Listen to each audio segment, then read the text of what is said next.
There's 1 piece of toast, 4 large eggs, 16 chicken feet, sorry, 24 chicken feet, 16 large eggs, and 20 small eggs. And yeah, then we're nearly there.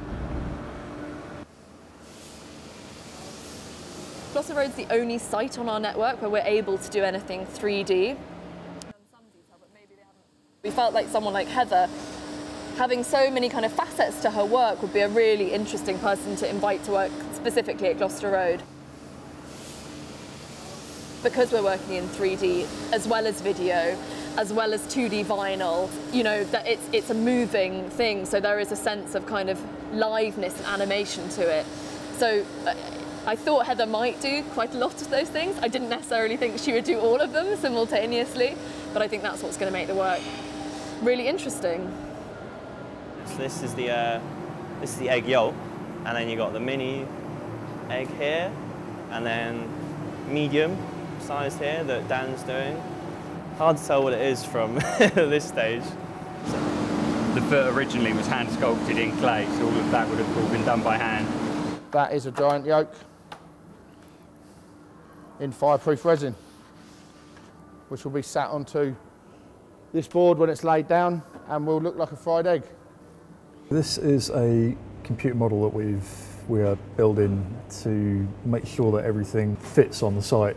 Because of the width of the platform, it's long, but as we're building up the installation, it takes up a lot of the place. When people first see it pulling into that station, it's going to be quite, I don't know, it'd be nice to sort of see the reaction on a few people's faces when they see it.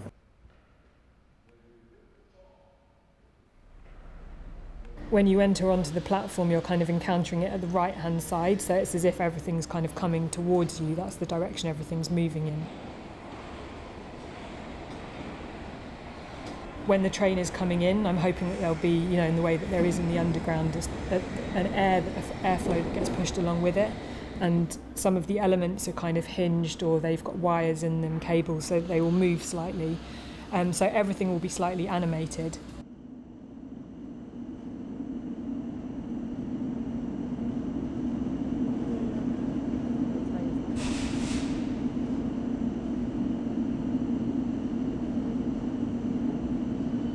I mean, what's nice about this work, even though you can't like enter into it, is that there is this passing along it, so there's still a kind of traversal of the work, you know, either by train or on foot if you walk along the platform, so you get it as this kind of passing landscape. The actual matter of the work is, you know, these huge eggs that are spread out, all of which are being subject to various forms of torture, so having nails drilled into them, getting cracked, smashing on the floor, being cooked, getting whisked.